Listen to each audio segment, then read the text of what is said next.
All right.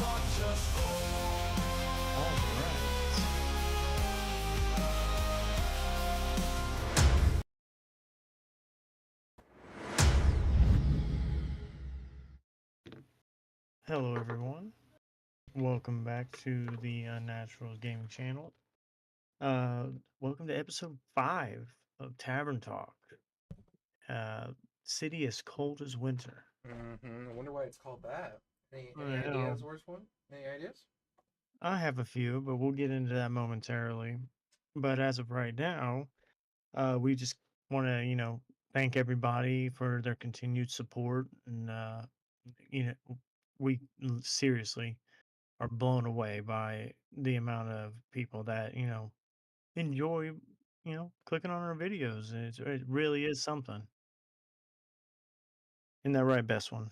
Um, yeah, most definitely. And I want to touch on if you want to keep supporting us. I mean, we have multiple ways for that to happen now. Do you want to go ahead and share with them what those one of those ways are? Oh, yes, yes, yes, yes, yes. One of the ways that we are super happy to tell you guys about is Streamlabs. Streamlabs is a is the program that we use as the site and everything that we use to make our videos. So if you want to make your own videos, set up like we're doing and start streaming with that, we cannot recommend Streamlabs enough. There, it's the one plan, the all premium features. You keep going down, you got your. It's literally everything you need. It's what we use. It's how we keep. It has so many features that you can tinker with. You can really make it your own, style it how you want. Pretty sure you guys have noticed that my videos and the best ones videos are starkly different in terms of tone and how we have everything set up, but we're running off of Streamlabs Ultra, and Ultra is the best package. It is uh, we went through so many different options that we were thinking about using, and we wound up settling on Streamlabs, and I'm so glad that we did because there's just so much you can do. Video editor, Cross Clip Pro, Talk Studio Pro, podcasts, you name it. Like, and now they absolutely opened up the feature where you can dual stream. Now you can stream on YouTube and Twitch at the same time. They have taken the initiative and release that. So now you can double stream on multiple, on two different platforms if you wish, which is super super helpful. It's podcast friendly. It helps. It has step by step instructions on what you can do for video editor, so you can get your videos exactly how you want it. Yeah, And but don't yeah, worry, everybody. Just because it can dual stream doesn't mean the worst one's going to be taking over the YouTube streaming anytime soon on our channel. That is still fully the best one, and that's where you can find the best, videos. with given time, I will climb to the top. I will take over. Mm-hmm. But no, you can start with Streamlabs Ultra for only $19 a month, annual 149 a year. But you get all the benefits. You get everything over here. You get to add up to 11 guests and cameras, access to a full app library, 60 plus different things, custom tip pages, and more. If you can support the channel and enjoy Streamlabs Ultra by using our affiliate link, which will be in our description of the video. Description, And channel links, that's Facebook, right. Instagram, TikTok, anywhere. Absolutely. With And if you also want to support us even further, you can uh, you can donate if you're feeling generous, even just $1 to our Patreon. That will help go a long way. We have some merch ideas in the works, and we'll keep that you guys posted on when that becomes a fully fledged thing, and we'll have it up on our Patreon and corresponding social media, so you can see what we have, and hopefully you guys can buy some of our merch with our join the Unnaturals. mm-hmm. So I believe that's everything, isn't it? Mm-hmm. That. Oh, and don't forget to check out the best ones game reviews. Those are pretty good as well. Oh, thank you. Don't forget to check out the worst one, Die More, in Mass Effect. Ugh. It's okay. It hurts. It's true, but it hurts. It's okay. It happens to, well, I don't want to say the best of us because, well, we know why. Yeah, But I believe that wraps up That everything. does, and we get to continue from where we left off. Are you excited?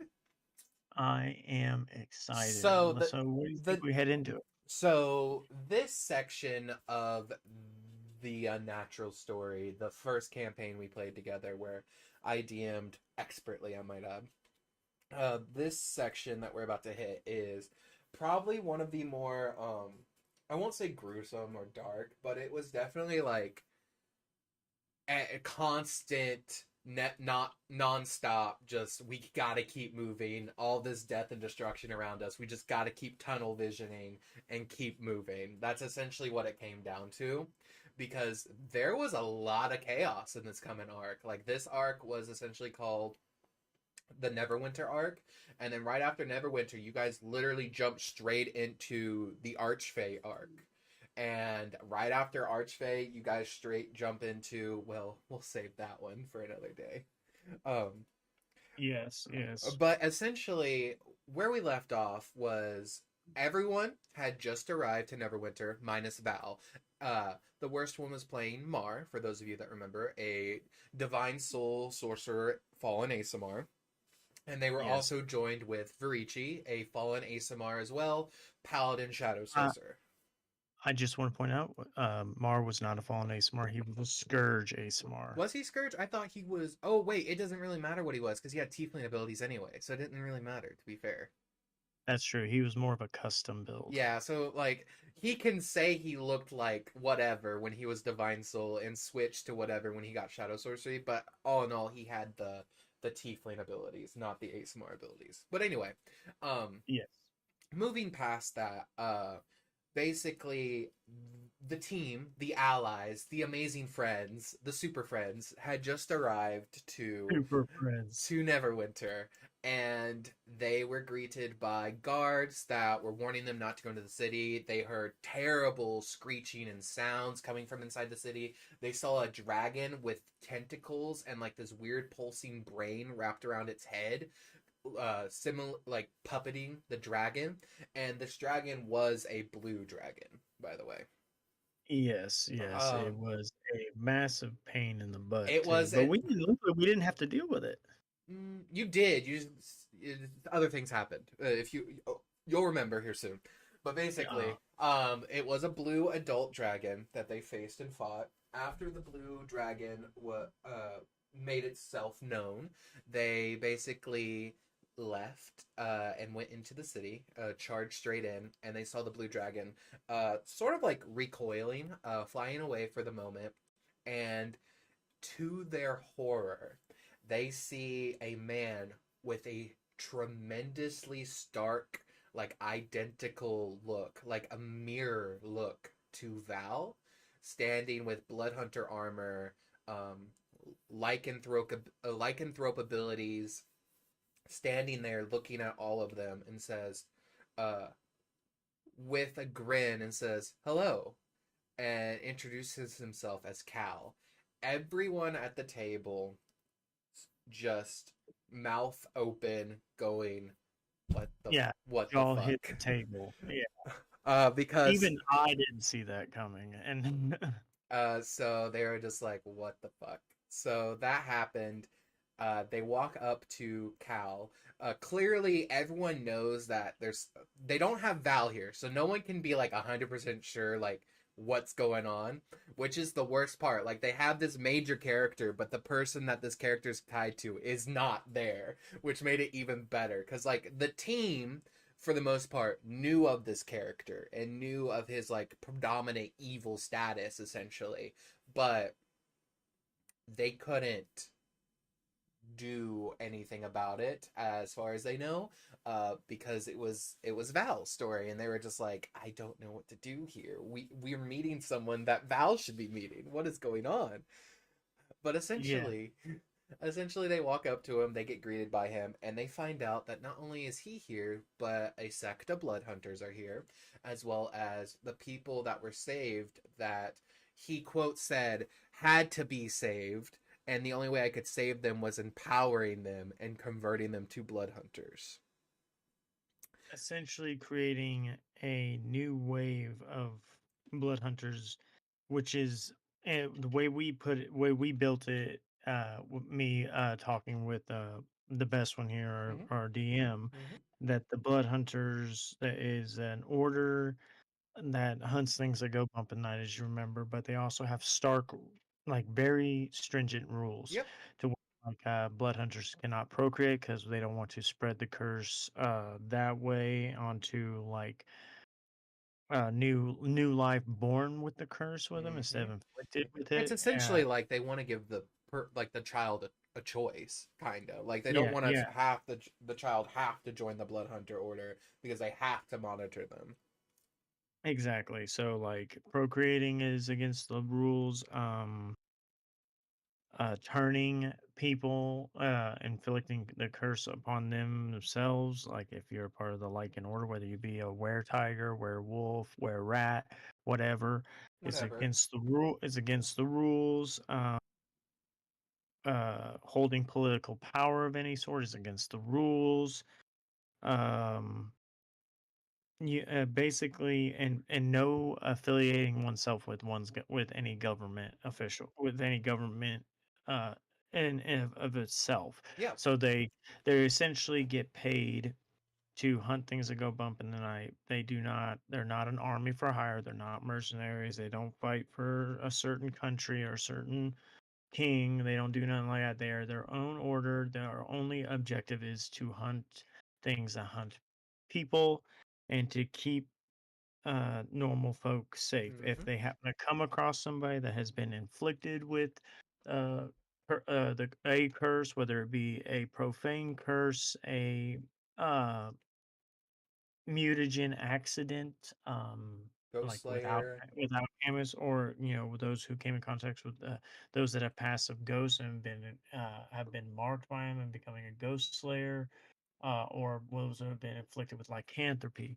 So it's more along the lines of like how it was originally designed, like the Witcher kind of ordeal. Like like they only take in those who have been inflicted on their own in their own life and not afflicting onto others to bolster their ranks. Yeah. And that's another funny story. The worst one had never played Witcher 3 before playing this character. Yeah, yeah, yeah. I still have it, and think I've maybe got a couple hours in on it. It seemed pretty fun. It seems and I just haven't had the time, but I plan on playing through it. I have never played a Witcher game, not one. Witcher 3 will be my first one. Well, anyway, back to the interesting stuff. Um, essentially, um, hello, Draco. But essentially, they make it to Neverwinter. They're introduced to all the Blood Hunters and how everyone is super happy with the Blood Hunters here. Like they said, the Blood Hunters came down and were essentially their savior. Had the Blood Hunters not been there, they would have been overwhelmed. And they eventually, like, they started talking. They're like, what exactly attacked here? They said the first wave, and then immediately the whole table went like, first wave?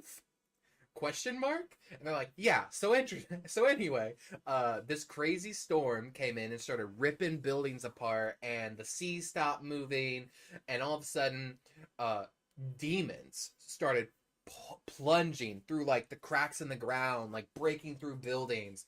And the blood hunters came in at just the right moment with the rangers after the rangers were severely wounded, and came in and basically helped push them back.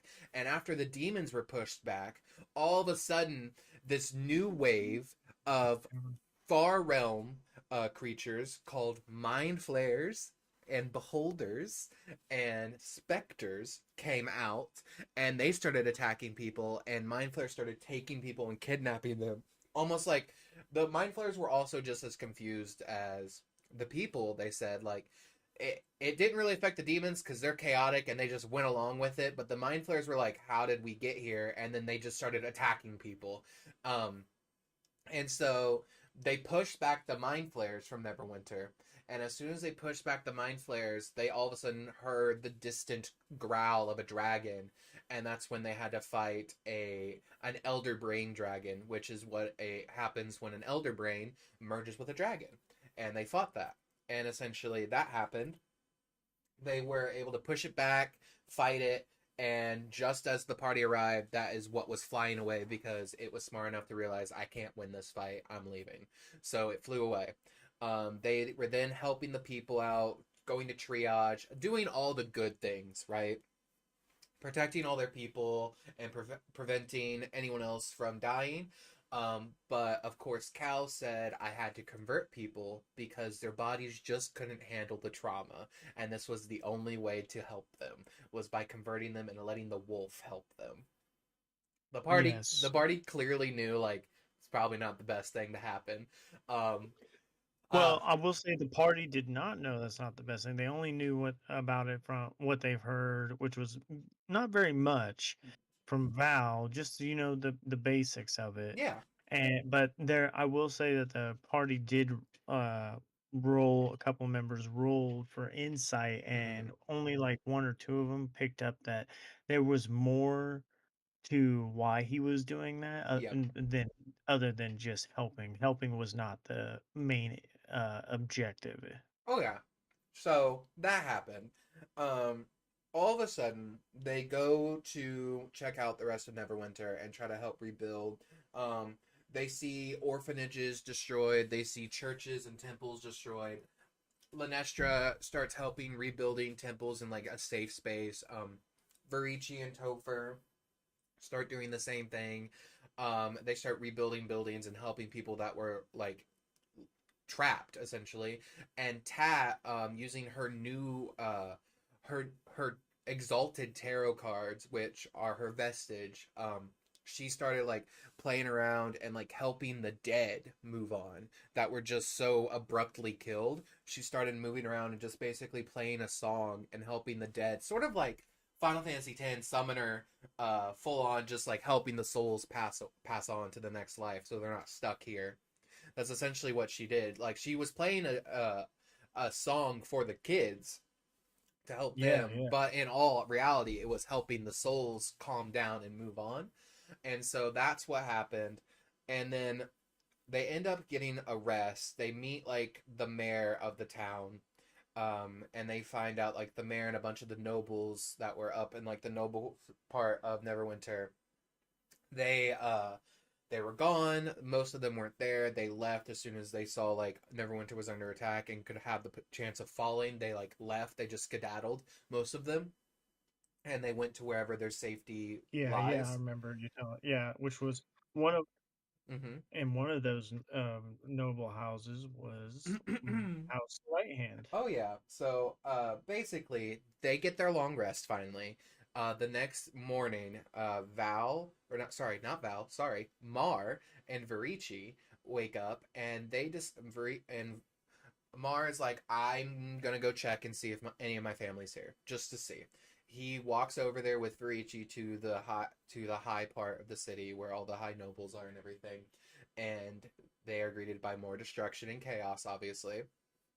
And he Yeah, eventually finds like the courthouse, and they step into it, and they see at one end of the courthouse, Mar sees his siblings and yeah. his older brother, and I believe it, Older sister, yeah, older sister. They were the first two born, correct?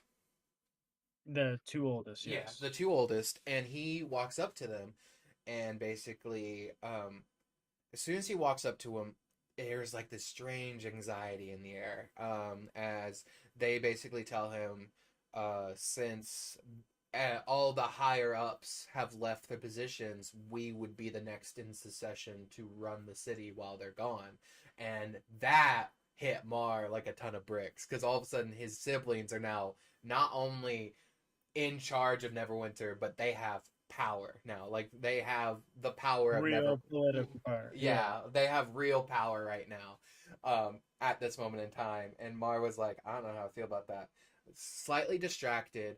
Verici, on the other hand, does this crazy thing. He kind of looks at me and says, "Can I divine sense?" Now, for all of those that know what divine sense does, I let him do it, but I had him roll a skill check because Oh, yeah. I That's knew his right. divine sense wouldn't be able to penetrate these things because it technically doesn't pick up these types of creatures that we're about to see. Uh, but I let him roll a skill check. I think he like got close to nat 20 it, or he did nat 20. I can't remember, but he got He critted. really He critted for sure. okay. We'll say he critted. Uh, he basically crits, expands the domain of his divine sense, and immediately, as soon as he does that, Mar's brother and sister, who are actively talking to Mar, stop talking, look directly at Varici, and you just see their faces begin to peel off and tentacles appear, and they immediately blast them both with psychic energy as they both become mind flayers. Yes, they were disguising themselves. Mm-hmm. So that happens. They fight. It's Mar and Varici versus two mind flayers. They realize we're in trouble. We gotta go now. Because these weren't just any regular mind flayers. No, these mind flayers that got pulled into Neverwinter were the outcast mind flayers. They're the anarchist mind flayers or the arcanist mind flayers, the ones that have access to arcane magic still. And that is not allowed in a hive mind, which means they were cast out or separated. So that makes them even more scary. Yes. So they were rushing, like casting spells, trying to keep the mind flayers from chasing them. And all of a sudden, they just see these two flying, hovering bodies coming at them. They are moving fast, and they are running as fast as they can through the city, and they are screaming for help. The rest of the party hears some commotion, and they run out, and they see the two mind flayers attacking their companions, and they leap into action, and they start fighting. They lead the mind flayers out of the city to try to protect the rest of the people, and one of the mind flayers, in like a sense of like of urgency, he's about to die, pulls out this like crystal and smashes it as he dies. And as soon as he does that, they hear the roar of a dragon. Mind you, the blood hunters had left. After the group got there, the blood hunters left and said they were going to venture into the Fey Wild as well as the surrounding forest to try to search out anything else that may have gotten away from them. But essentially, this happens. The party looks up and sees a blue dragon, an adult blue dragon with a pulsating brain on its head, flying directly at them. It lets Oh out yeah. it lets out a breath weapon, and it's a psychic lightning blast, and it does incredible amount of damage to everyone and just blasts them aside. And eventually the combat continues on. They're fighting, the dragons flying around. They finally kill the mind flayers, the other mind flayer, and they focus all their attention on the dragon. Tat casts fly on Topher so he can fly after the mind flayer. Topher's helm activates and a prismatic spray of light shoots out and hits the dragon multiple times, dealing serious radiant damage and like different types of radiant damage. For those of you that remember the helm that Toph is Oh yeah. wielding, he has the Helm of Brilliance on him, and he Which gets totally came in clutch in the yeah. beginning there for a while. So Helm of Brilliance came in, and he cast Prismatic Spray on the dragon, and it dealt a ton of damage to the dragon. Um, and then Varici cast Fly on himself and flew up. A fallen Asamar with ghostly wings flying straight up at this dragon and sliced at the dragon with like I believe a nat 20 with a fifth level divine smite, and Oh just yeah. smote it to the ground and dealt like I want to say almost like 150 damage in one hit with his divine smite plus his sword. And he also activated his branding smite as like a bonus action the turn before. So, Oh yeah. or no, not his branding smite because he couldn't fly. um he activated his divine smite, and then he also had his sword, which he started with, I believe, a not a Vopal sword, but it was like, I think it was a sword that whenever you roll a nat 20, you deal an additional 7 damage. And I believe he had Great Weapon Master as well, which is why he had all this damage stacked on top of each other, because he used great weapons. But essentially, that happens. The dragon is slayed. The brain starts trying to dig away into the dirt, and Tat and Mar look at it, and Tat just electrocutes it, and Mar burns it with a wall of fire until it's a cindering ash. And that's when they see this fey creature come running out of the fey wild, bloodied and bruised. And they look up at them and say, "We couldn't outrun them." And Tat holds it close. It's this little like fawn creature, And she says, "What couldn't you outrun?" She said, "They could manipulate blood, turn it bad." And she's like, "What do you mean?" And eventually it comes out and says, "The blood hunters are killing us." And Tat looks at the rest of the party, and they eventually all just nod and say, "We gotta go. We like this is Tat's home. We gotta go." And Exactly. as soon as they reach the portal, we cut back to where Val is. Would you like to explain what Val was doing the entire time they were dealing with Neverwinter? Oh man. And if you need any help, just feel free to ask. I'm your DM. Yes, please start. You go ahead and start us Okay. off, and I'll try Okay. to fill in where his mindset was at. Okay. So Val had just been whisked away by Loki as they were falling out of Barovia. At this time, Val woke up in the deep wilds of the Feywild, deep within the heart of wherever location he fell in, and he smelled blood and death in combat. And he looked around and he walked out a little bit from this forest and just saw it littered with bodies. Not only littered with bodies of fey creatures, but of blood hunters. Recently turned blood hunters. You could smell the fresh blood, like it hadn't fully converted their blood to take on the blood curse. It was fairly recent and new. And he kept walking through further and further and further. And he kept following the blood. Eventually, blood hunters started to attack Val, realize they were being controlled like a hive mind from Cal. Val realized this and had to go on the offensive and basically drop any humanity he had and just fully rely on his internal wolf to survive. He had to go full predatorial Wolverine mode essentially to get it Yeah. through this. Would you like to talk about what that was like for Val? Well, for Val specifically, he was of the mindset of well, first it was shock, obviously shock and awe. Mm-hmm. Like what are you doing here? And seeing bodies littered everywhere, and then when he started being attacked, he noticed that they were mindlessly attacking. Like they weren't fighting with the finesse that the blood hunters are Mm-hmm. taught. Just raw, like bestial attacking. Yeah, yeah, they were just overcome, like almost like they succumbed to whatever curse was inflicting them. So as Val was trying to fend them off as much as possible, he was starting to get pushed back. So he knew as his last resort, he had to shift. And so when he shift and started fighting bestial, like he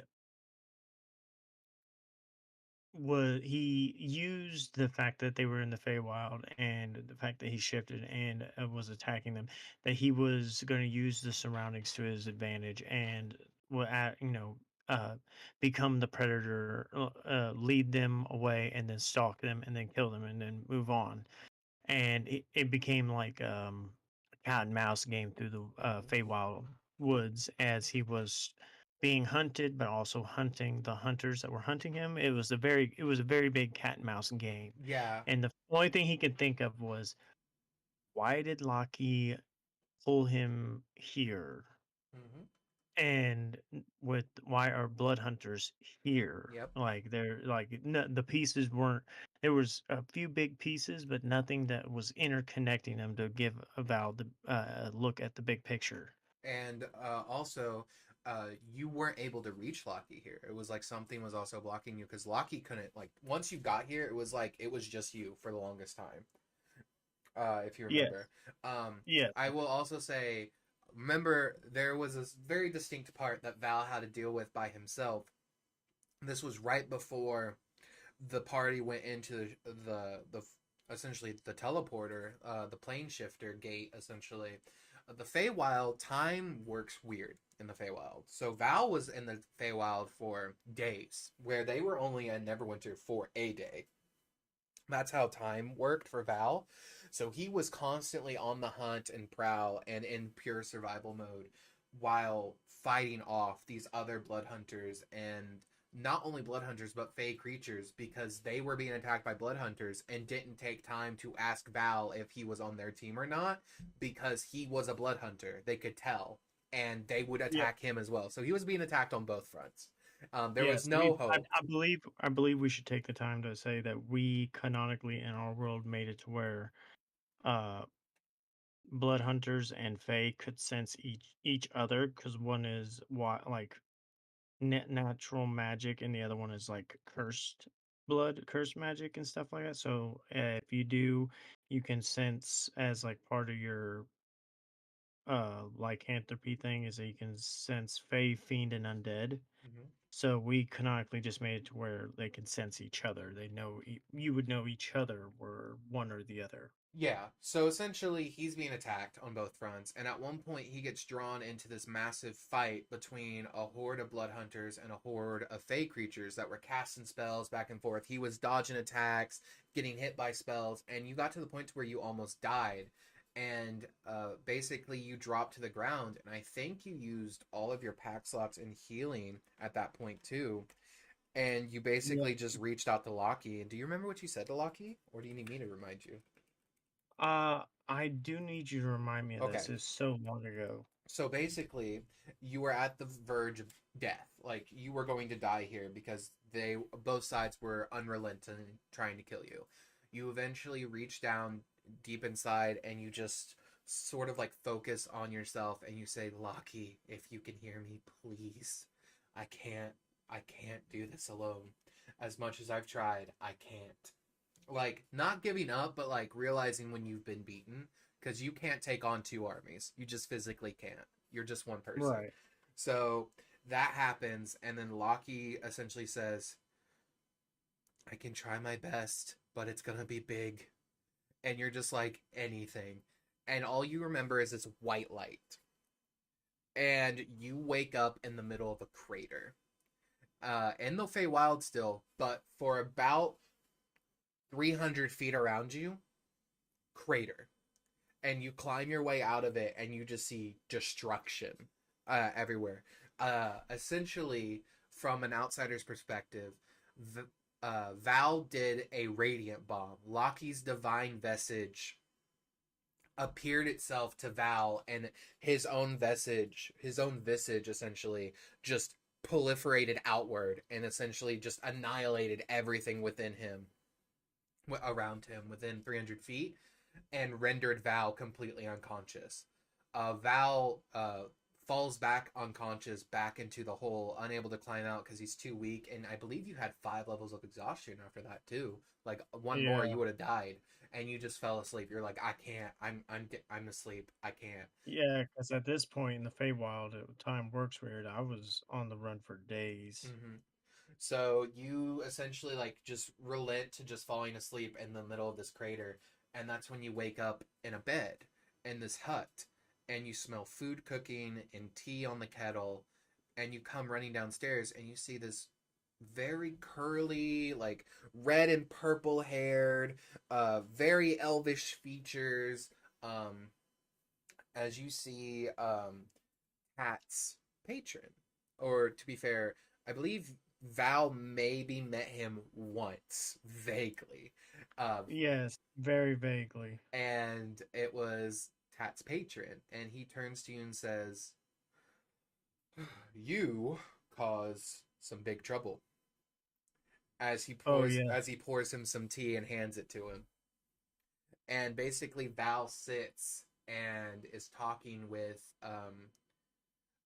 Tat's patron, who we named. I want to say his name started with a T. I think his name was uh, Hagen, T Hagen, Artagan, Artagan, Artagan. I don't know. I can't remember. But we named him something. And I believe it was I think it was Taggin. Tagan, yeah, Tagan. Tagan sounds right. We named him Tagan. And eventually Tat and the rest of the group, finally we catch up to where they are. They enter the gate, and as soon as they step through the gate, they walk a little bit out. They're in a like this wooded area, and there's a river and everything. And essentially Tat immediately looks at everyone and says, "I need everyone to listen and listen good. You don't speak your fucking name once, Do you hear me? You come up with a fake name right now, and that is the name we are calling each other. Do you understand me? And That's right. and Yeah. Tat and everyone's just like, oh, we've never seen this side of Tat. Okay, better listen. And so they all sort of like immediately like sort of buck up and they're like, okay, I'll call myself. Linestra went back to dance heels, and Toph, More. I think Yeah. Toph went uh like almost like log or something, like something like real dumb, like log or stick or something. Uh, Mar, I don't think Mar came with them, if I remember correctly. I'm pretty sure Mar stayed in Neverwinter at this He point. Mars did stay in Neverwinter. Yeah, Yeah. Mar stayed in Neverwinter because he was like, look, these people need help, and I'm the only light hand left, it seems, so I gotta go help them. So eventually, Varici came in. Varici named himself, I think, Ichi, and then Tat named herself, um, I think she gave herself the name Gladys for her soul spirit. She gave her name herself Gladys, and then that was it. That's all that came in, and they were eventually running through. And as soon as Tat like led them through what she remembered, they eventually get to like this battlefield, and that's when they see the crater, and Tat just like in horror looks at this once beautiful, delicate land that was the Feywild, overgrown with life, magic, possibility, dreams, all of this, reduced to literally ash and dust in this area. It is just Yeah. decimated. And she's like, oh my god. And so they continue running. Tat eventually makes it to like a place that she recognizes, and it's to Tagan's house. She makes it to Tagan's hut, which is her archfey, by like reaching out to Tagan and like saying, can you guide me home? Essentially, please, I need to get to you. And Tagan's like, sure, love, whatever you need. And essentially like guides her to him. While this is happening, Tagan is talking to Val. And do you remember what Tagan and Val were talking about? Uh, about patrons, about why the Blood Hunter's here. What does he? What can he? He's Tat's patron. Yeah. What can he tell Val about I do his remember patron? a specific thing, and that caught you off guard, I think. Um, I Tagan forget looked, what it was. yeah, Tagan looked at you and said, do I regret saving you? Are you important?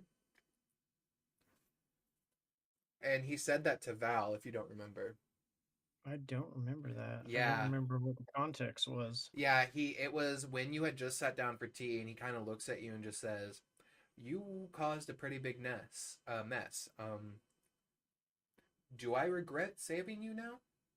And he just kind of looks at you, and that's when you guys had your full conversation about like patrons and things like that. And Tagan came to understand that, like, okay, you're not the evil blood hunter, you're just a dumb one. Gotcha. Oh yeah, that's right. Yeah, that's right. And that I remember tagging was curious as to what happened that made that crater. Like I don't seem or anything like I could create such a magical force. Mm-hmm. And I mentioned the name Loki to him, and he becomes very guarded. Yeah, he becomes guarded and goes, interesting. So you followed that one. And Yeah, and says that there are patrons. He gives me a very vague crash course of like there are patrons, and then there are those above patrons. There are lesser idols, and then there are those that are more. And was very vague about it. mm-hmm, as archfays are. Mm-hmm. But essentially, as he's explaining this, at the same time, he's leading Tat to him. As Tat and the rest of the group meet up, you had just finished like getting fully healed by Tagan and having this conversation. And the party rejoices, they've connected again. But then all of a sudden, Tagan's like, something's just entered my domain immediately. And he turns to you, Val, and says, I don't suppose you have a brother, do you? Yeah, and Val says I used to. Well, I think you have another one again because he's walking up to the front door, is what Tagan Yeah, says. Yes, I remember Val being like, "What?" Uh-huh. Yes, and then when Val pops up real quick, and then he headed for the door, and I remember you were like, "What are you doing?" I'm like, "He's look." Everyone else was looking out the window, but I was like, "Val pops that door open," and is like, "What?" and looks outside, and is almost across the Like 90 grassy feet. building. He sees the familiar face of his brother.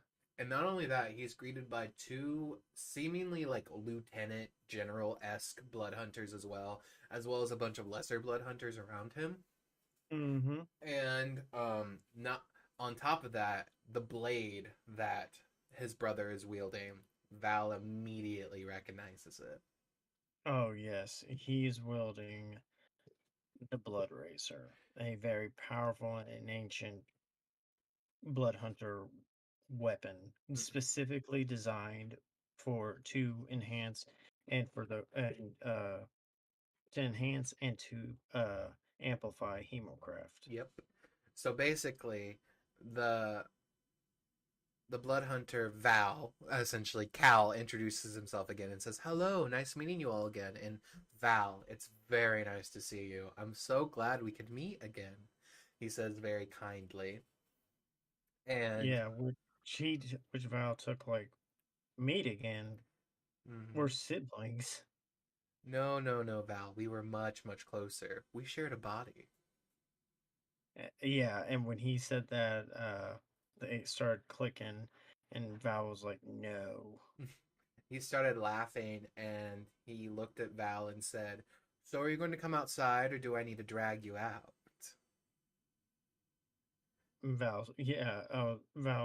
I think Val was like, "I'm going outside." So yeah, Val goes outside and the rest of the party follows. And Artagan, or sorry, not Artagan, Tagan just kind of like steps out onto the porch, and all of a sudden, Tagan starts singing this like limerick, and it says, "The fox and the wolf played together. The fox met another wolf and was killed by the wolf.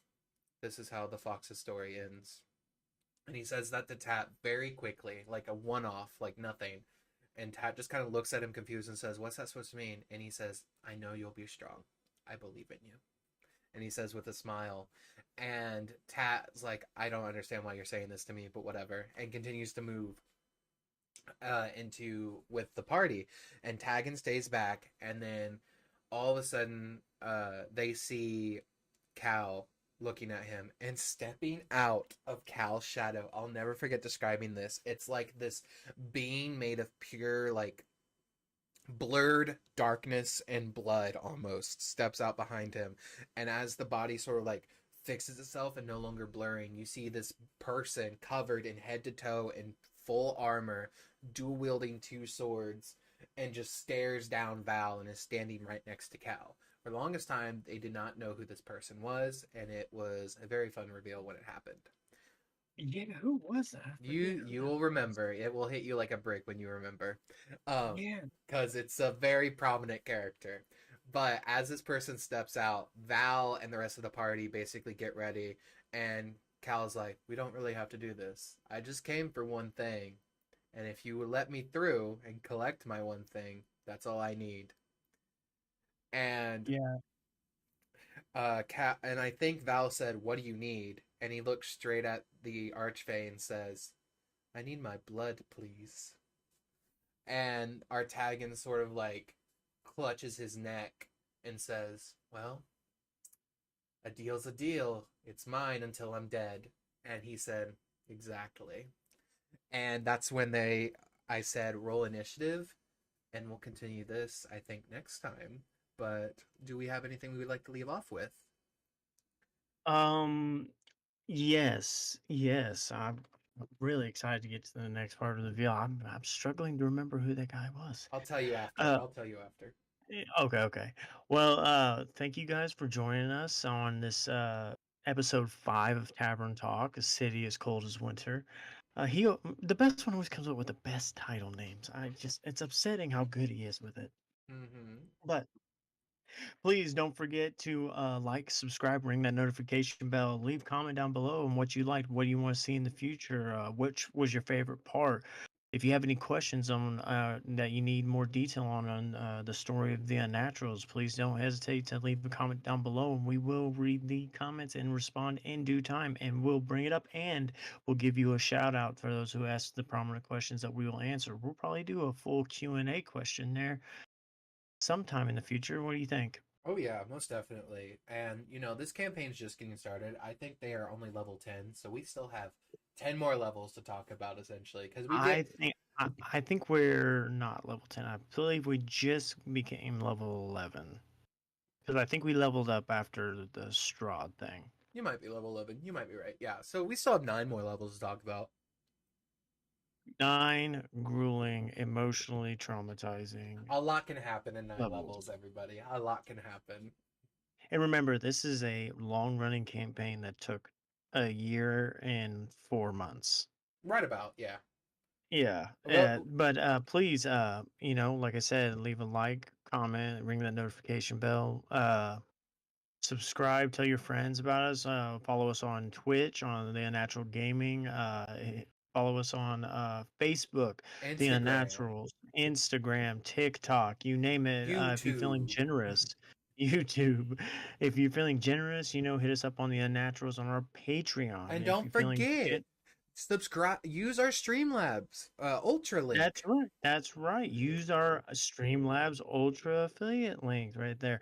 Uh, it really help out the channel so much if you guys do it. And plus, we can't wait for those to use our affiliate link and get started on making their own videos. And if you do use our affiliate link and start making videos, please send us a message and send us your first video that you made so that we can check it out. It'll be so awesome to see how creative people can get.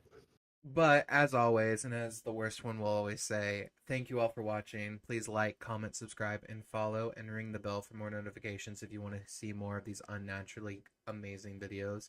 And as always, and as the worst one says, have an unnatural night. Yes. Bye, everybody.